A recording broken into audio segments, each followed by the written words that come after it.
दोपहर 3 बजे के भोजपुरी समाचार में अपने के स्वागत बा। नमस्कार, हम प्रतिमा। सबसे पहले प्रमुख समाचार। पूर्व पश्चिम रेल मार्ग अंतर्गत इनरुआ काकड़भिट्टा खंड के रेल मार्ग में खातिर आह्वान कल ठेका रद्द। चौतरफी दबाव बढ़ला बाद सरकार निर्णय से पीछे हटेला बाध्य। त्रिपाल के ओतला की गुजारा करते आयल सिरा के मुसर के नया घर मिला बाद खुशी। नमूना बस्ती निर्माण संगे जीवन यापन में सहजता। राष्ट्रीय गौरव के आयोजना के शुरू में ही पर्याप्त बजट विनियोजन करे पड़े के रक्षा मंत्रालय के सुझाव। ठेकापट्टा कार्य रोकल ठीक ना हो के कहना। सीमा क्षेत्र में गोली चलला बाद लद्दाख में फिर भारत और चीन के बीच सैन्य तनाव बढ़ल। दोनों देश द्वारा विवादित सीमा क्षेत्र में हजारों फौज तैनात। और यूरोपियन नेशंस लीग फुटबॉल खेल में इटली विजयी, नीदरलैंड्स 1-0 से हारल।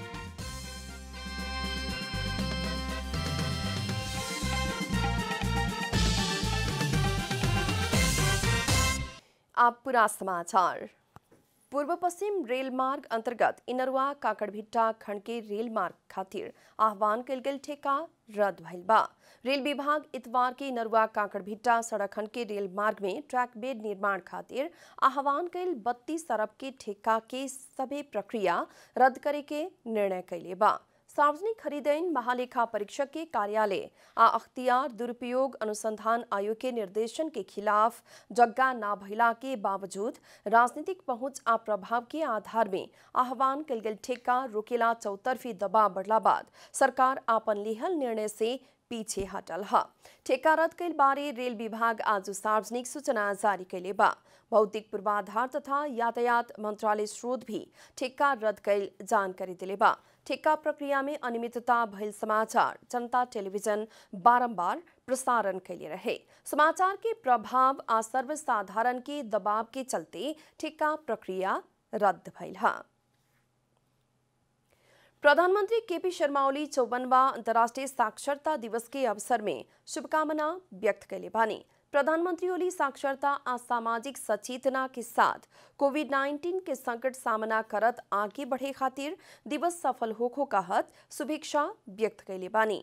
संविधान में प्रत्येक नागरिक के राज्य से आधारभूत तह तक के शिक्षा अनिवार्य आ फ्री तथा माध्यमिक तह के शिक्षा भी फ्री मिले के हक सुनिश्चित कैले बा। सरकार 15 बरस आ उससे ज्यादा उम्र समूह के सभी नेपाली नागरिक सबके न्यूनतम साक्षरता के अवसर प्रदान करे के आजीवन पर्यंत सिकाई के आधार तैयार करे के उद्देश्य भी रखले बा। ओ खातिर साक्षर नेपाल बरस के अवधारणा पत्र 2076 स्वीकृत कल विज्ञप्ति में उल्लेख कल गेल बा। अभी तक 53 जिला पूर्ण साक्षर घोषणा हो चुकल बा। अभी वाला दिन सब में बाकी रहल जिला सबके साक्षरता अभियान संचालन करके साक्षर नेपाल के घोषणा करे के तरफ सरकार केंद्रित बाटे। त्रिपाल के ओत ला के गुजारा करते आयल सिरहा के मुसर घर मिलला संगे खुशी भइल बाटे लोग। धनगढ़ी माई नगरपालिका द्वारा मुसर समुदाय के नमूना बस्ती निर्माण कैला संगे उ लोग के जीवन यापन में सहजता भइल है। तराई मधेश समृद्धि विकास कार्यक्रम में धनगढ़ी माई नगरपालिका के संयुक्त लगानी में नमूना बस्ती निर्माण कैल गेल है। बड़ समस्या छलै, सब बस्तियों के समस्या छलै। पानी के समस्या छलै, पानी चुरू चुरू उठा के आने छलै ओई टोल से, तो पानी के सुविधा भेलै, घर छलै टूटल फाटल, घर बढ़िया भेलै। उत्तरवर्ती क्षेत्र में रहल मुसर बस्ती में फेरो 32 घर परिवार खातिर नमूना घर निर्माण करे वाला नगरपालिका के लक्ष्य बाटे। हाल नगर कार्यपालिका से अलग कैल गेल बजट से 8 गो घर बनल बा आ ई बरस पे घर निर्माण के निरंतरता देहल जाई। दुईटा रूम सहित 8वटा घर पाएको हो। एस्टिमेट अनुसार लगभग सम्पन्न भइसक्यो। अब फेरि यसपालि पनि फेरि त्यसो कन्टिन्यू दिने, यसपालि पनि फेरि बन्छ। घर निर्माण संगे पिए वाला पानी के चरम अभाव खिप्ती आयल मुसर सब अभी राहत महसूस कैले बाटे लोग। कोरोना महामारी से नेपाली कांग्रेस के 14वां महाधिवेशन में दुविधा बढ़ला बाद पार्टी भीतर विकल्प के बारे में बहस शुरू भइल बा। फागुन 7 गते से 10 गते तक निर्धारित महाधिवेशन ना होखे के कहत मोडालिटी परिवर्तन के बहस होखे लागल बा। कोरोना महामारी के बीच भी महाधिवेशन के मिति आगे ना बढ़ावे किसिम से तय कैल गेल नेपाली कांग्रेस के महाधिवेशन परिवर्तन के बहस शुरू भइल बा। कोरोना संक्रमण कार्तिक आ अघन के पहिलका हफ्ता तक दशहरा, दिवाली या छठ जैसन त्योहार पड़ेवाला भइला से निर्धारित कार्यसूची मुताबिक फागुन में महाधिवेशन होके ना सके के ठहर कैल गेल है। यह दुविधापूर्ण अवस्था के वरिष्ठ नेता रामचंद्र पौडेल आपन अनुकूल होके किस्म से 13वां महाधिवेशन के क्रियाशील सदस्य के ही आधार मान के अधिवेशन सब करे जैसन विकल्प आगे बढ़ौले बानी। लेकिन इससे गैला पर विजय गच्छदार, सुनील थापा लगायत के नव प्रवेशी के विषय में सवाल उठे वाला भइला से उस संभव ना होके के पौडेल पक्ष के ही नेता सबके मत बाटे। अरू पार्टीबाट आउने व्यक्तिहरूलाई पनि क्रियाशील दिनु पर्यो। विजय गजदारको कति 25,000 क्रियाशील मागेका छन् उनले। यो सुनील ज्यूको पार्टी पनि आएको छ, उनीहरूलाई पनि क्रियाशील दिनु पर्यो। कति क्रियाशील दिने? उहाँले नसोचेर सबैलाई केन्द्र समितिमा घुसाइदिनु भएको छ, क्रियाशील वितरण गर्दै हुनुहुन्छ। यो पनि हेर्नु पर्यो कि त्यो क्रियाशील साँच्चीकै उनीहरूको क्रियाशील व्यक्ति हो कि होइनन्, जिल्लाबाट थाहा पाउनु पर्यो कि परेन। एने उपसभापति विमलेन्द्र निधि विकेंद्रीकरण के मॉडल के रूप में नेपाल बार एसोसिएशन के अधिवेशन के विधि अपना सके के प्रस्ताव आगे बढ़ौले बानी। युवा नेता प्रदीप पौडेल कोरोना महामारी के बीच तय कैल गेल महाधिवेशन के विकल्प संस्थापन पक्ष से लियावे पड़े के धारणा रखले बानी। तो 14औं महाधिवेशनको विषयलाई चाहिँ हामीले यो यसको तयारीको पक्षलाई पारदर्शी बनाउनुपर्छ भन्ने हाम्रो भनाइ छ। सँगसँगै यसको तयारीको प्रक्रियामा चाहिँ सबै कुरा विधानमा टेकेर गर्नुपर्छ। अपारदर्शी ढङ्गले कुनै पनि काम हुनु हुँदैन। पार्टी के 13वां महाधिवेशन में करीब 32.5 महाधिवेशन प्रतिनिधि रहलन। निर्वाचन क्षेत्र कटौती भइला पर भी कांग्रेस से महाधिवेशन प्रतिनिधि की संख्या और ही बढ़ावल गेल बा। अब के महाधिवेशन में 165 निर्वाचन क्षेत्र से चुनल जाए वाला संख्या ही 4000 से बेसी प्रतिनिधि होगी हैं। कमला हमाल की रिपोर्ट। पर्सा, बारा और रौतहट जिला में थप 29 जने में कोरोना वायरस संक्रमण की पुष्टि भइल बा। वीरगंज के नारायणी अस्पताल में काल्हु रात कैल गेल परीक्षण में प्रदेश 2 के तीनों जिला में थप 29 जने में संक्रमण के पुष्टि भइल अस्पताल के प्रवक्ता डॉक्टर अतुलेश चौरसिया जानकारी दिले बानी। संक्रमण देखल गेल में पर्सा के 13 जने, बारा के 9 जने और रौतहट के 7 जने बाटे लोग। प्रयोगशाला में काल्हु रात कुल 580 जने के स्वाब परीक्षण कैला में 21 जने पुरुष आ 8 जने महिला के रिपोर्ट पॉजिटिव आयल है। संक्रमण पुष्टि होखे वाला में 19 वर्ष से लेके 60 वर्ष तक के लोग बाटे। पर्सा के 13 जने संक्रमित मध्य वीरगंज स्थित तराई अस्पताल के 3 जने बाटे लोग। पर्सा के कालिकामाई गांवपालिका आ सखुआ परसौनी गांवपालिका के 4 जने में संक्रमण देखल गयल है तो 1 जने वीरगंज आर्मी बैरक के बाड़न। वही लेखा बारा के 9 जने संक्रमित मध्य बारागढ़ी गांवपालिका के 4 जने कोरोना वायरस पुष्टि भइल बा तो 1 जने इलाका प्रहरी कार्यालय बारागढ़ी के बाड़न। कलैया उपमहानगरपालिका 2 जने आ बारा के अन्य ठाउँ के 2 जने संक्रमित बाड़न सन। रौतहट गरुड़ा प्रहरी कार्यालय के 7 जने में संक्रमण देखा पड़ल बा। भोजपुरी समाचार में आप छोट विश्राम।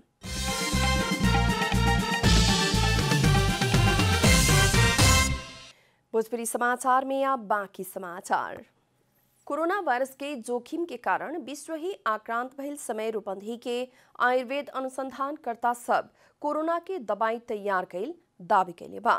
3 दशक से आयुर्वेद के क्षेत्र में काम करते आ रहल बद्री गौतम अपना से तैयार कैल गेल दवाई के सेवन से कोरोना संक्रमित व्यक्ति ठीक भइल बतौले बानी।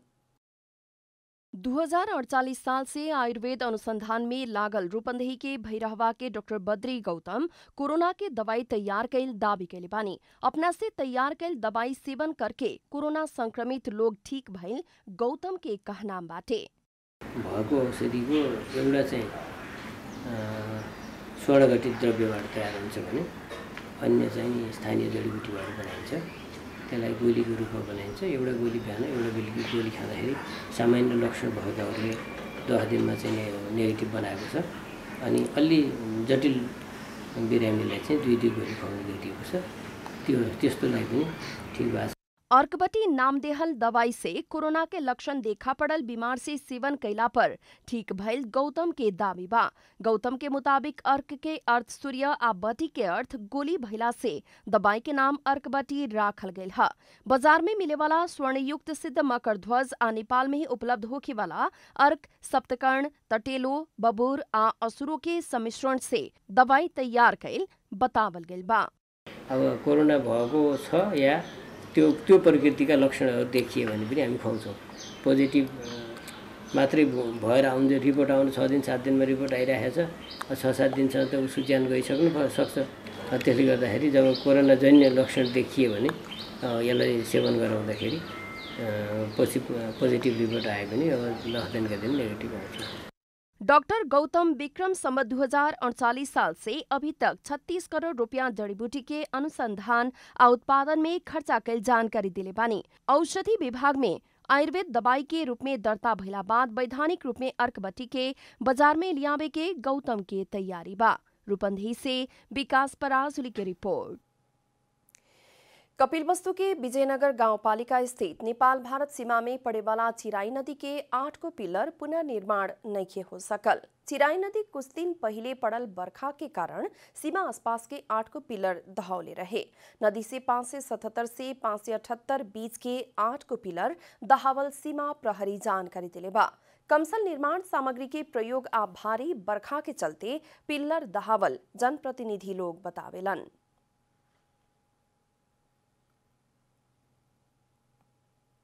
हाम्रो अहिले वडा नम्बर 7 भित्र पर्ने 577/7 अनि 577/9, 578/7 र 578/10 जो सोही स्थानमा पल्टेको छ। तल जति राड हाल्नु पर्ने हो त्यो ठेकेदारले राड हालेन, किनभने यस्तो ठाउँमा खोला जस्तो ठाउँमा बनाएपछि त्यो तलैबाट ल्याउन पर्थ्यो। यो पिलर पल्टेरै चाहिँ थाहा हुन्छ, यो धेरै तल छैन। तलबाट धेरै नल्याएपछि राम्रोसँग राड नहालेपछि कमसल काम देखिएको छ, त्यसले गर्दा पल्टेको देखिन्छ। सीमा निर्धारण टोली से विगत के बरस में भारत संगे जोड़े वाला कपिलवस्तु में रहल जीर्ण पिलर निर्माण कैल गेल रहे। कोरोना के जोखिम बढ़ते गेला बाद विद्यालय बंद भइला से कंचनपुर के पुनर्वास नगर पालिका के शिक्षक पुष्पराज ओझा ब्रोइलर मुर्गा पालन में लागल बड़न। अलंकार पब्लिक बोर्डिंग स्कूल के संचालक ओझा निषेधाज्ञा के बेरिया बंद भइला बाद दोसर पेशा शुरू कैले बानी। लंबा समय से विद्यालय बंद भइला से घर खर्चा भी चलावे में मुश्किल भइला बाद वैकल्पिक व्यवसाय के शुरुआत कैल ओझा के कहनाम बाटे। म चाहिँ अब संस्थापक प्रिन्सिपल विद्यालयको संस्थापक प्रिन्सिपल भएको थिएँ र हाल विद्यालय बन्द भएको कारणले गर्दाखेरि अब केही गर्नुपर्छ। अब के गरौँ त छोटो समयमा अलिकति आफूले केही मुनाफा पनि होस् र स्कुल तत्काल लागिहाल्यो भने पनि त्यसलाई चाहिँ समय चाहिँ छोडेर स्कुलतिरै समय दिन सकियोस् भन्ने उद्देश्यले म यो पोल्ट्री फार्मको सुरुवात गरेँ। भारत से आयात होके वाला ब्रॉयलर के कम करेला मुर्गा पालन व्यवसाय बढ़ावे के ओझा के कहनाम बा, लेकिन मुर्गा पालन व्यवसाय के उचित बाजार आ दाम ना भइल उहाँ के कहनाम बा। साथ मैले चाहिँ पोल्ट्री फार्म व्यवसाय सुरु गरेँ। जुन किसिमले मैले सोचिरहेको थिएँ एकदम राम्रो आफ्नै क्षेत्रमा आफ्नै ठाउँमा आफ्नै घर आँगनमा चाहिँ केही लगानी लगाऊँ र केही उत्पादन गरौँ भन्ने हिसाबले गरेको थिएँ। तर अफसोस अहिले आएर चाहिँ के भएको छ भने यो उत्पादन त गर्न सजिलो भयो, तर यसको चाहिँ बजार त्यति भने जस्तो छैन। बजारमा एकदम प्रतिस्पर्धा भएको हुनाले हामीले चाहिँ उचित मूल्य पनि पाएको छैन। कोरोना के जोखिम के चलते ओझा ही ना दैनिक मजदूरी करके खाए वाला वर्ग के भी समस्या हो रहल बा। अब आर्थिक समाचार।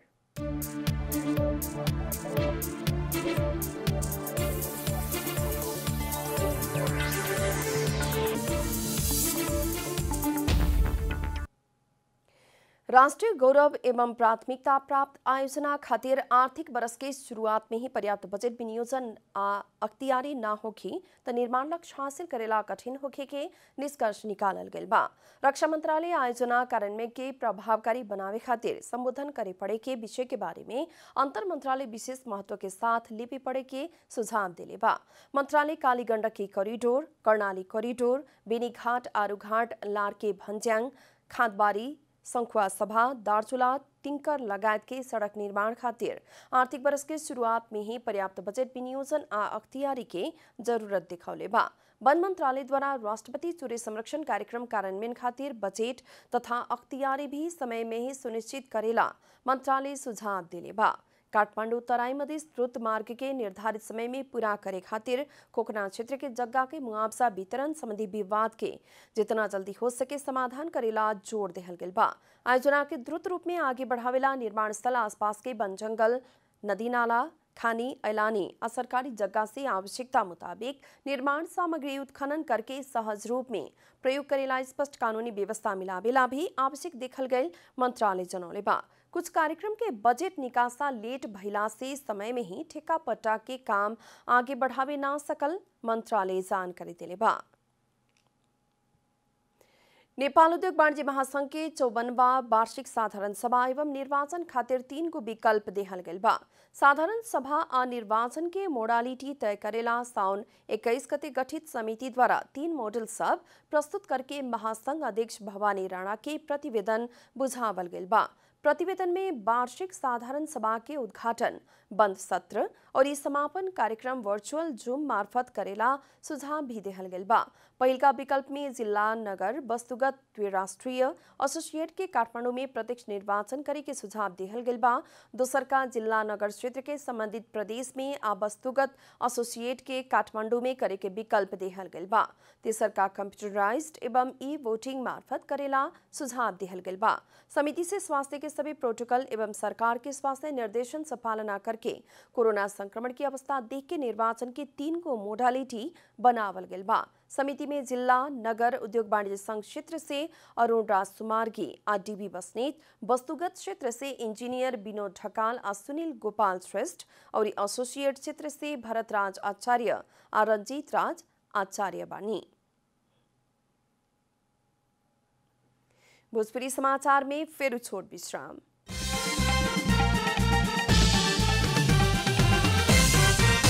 भोजपुरी समाचार में अब अंतर्राष्ट्रीय समाचार।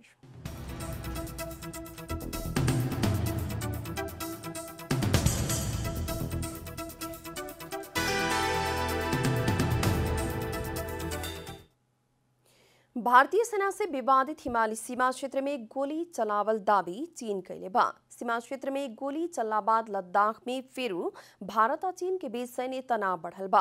भारत द्वारा चीनिया सेना से 5 भारतीय नागरिक के नियंत्रण में लिहल आरोप लगावल गेल बा। भारत चीन भिड़ंत में प्रयोग भइल हथियार के तस्वीर सब सार्वजनिक कैल गेल बा। जून महीना में भइल सीमा झड़प में 20 जने भारतीय सैनिक के मृत्यु पश्चात दोनों देश के बीच तनाव बढ़ल रहे। सोमवार के भारतीय फौज 4000 मीटर के ऊंचाई में रहल पांगोंग चोताल नजदीकी रहल विवादित सीमा क्षेत्र में प्रवेश कल चीनिया सेना जनौले बा। चीन के सैनिक प्रवक्ता वरिष्ठ कर्नेल जांग शियुली वक्तव्य जारी करत भारतीय सैनिक सब भारत चीन सीमा के पश्चिमी भाग के नियंत्रण रेखा LAC पार कैल आताल के दक्षिण किनारा के नजदीके शिनपाओ पहाड़ी इलाका में प्रवेश कैल बतौले बाड़न। दोनों देश उस क्षेत्र में हजारों सैनिक परिचालन भी कैले बा। आप खेलकूद समाचार।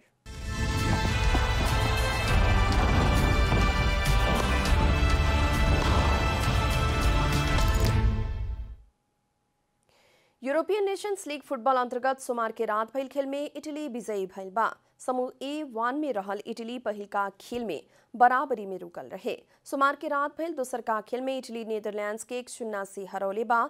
इटली के जीत में पहिलका हाफ के इंजरी समय के पहिलका मिनट में निकोलो बारेला से हेड मार्फत कैल गोल ही निर्णायक बनल। समूह A1 के ही पोलैंड बोस्निया हर्जगोविना के 2-1 से हरौलक। लीग अंतर्गत सोमवार के रात भइल अन्य खेल में बेलारूस से कजाकिस्तान के 2-1, लिथुआनिया से अल्बानिया के 1-0, रोमानिया से ऑस्ट्रिया के 3-2, नॉर्वे से उत्तर आयरलैंड के 5-1 तथा स्कॉटलैंड से चेक गणतंत्र के 2-1 से हरावल गेल बा। इजराइल और स्लोवाकिया 1-1 के बराबरी खेल के अंक बांटले बाटे। अंत में प्रमुख समाचार फिर एक बेर। पूर्व पश्चिम रेल मार्ग अंतर्गत इनरवा काकड़भिट्टा खंड के रेल मार्ग खातिर आह्वान कल गेल ठेका रद्द। चौतरफी दबाव बढ़ला बाद सरकार निर्णय से पीछे हटेला बाध्य। तिरपाल के ओट लाके गुजारा करते आयल सिरहा के मुसर के नया घर मिलला बाद खुशी। नमूना बस्ती निर्माण संगे जीवन यापन में सहजता। राष्ट्रीय गौरव की आयोजना के शुरू में ही पर्याप्त बजट विनियोजन करे पड़े के रक्षा मंत्रालय के सुझाव। ठेका पट्टा कार्य रोकल ठीक ना होके के कहना। सीमा क्षेत्र में गोली चलने बाद लद्दाख में फिर भारत और चीन के बीच सैन्य तनाव बढ़ल। दोनों देश द्वारा विवादित सीमा क्षेत्र में हजारों फौज तैनात। यूरोपियन नेशंस लीग फुटबॉल खेल में इटली विजयी, नीदरलैंड्स 1-0 से हारल।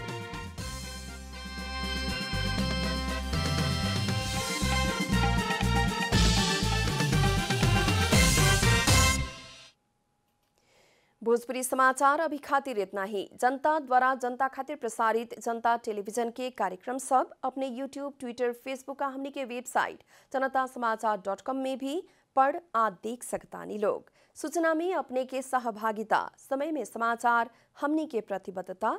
नमस्कार।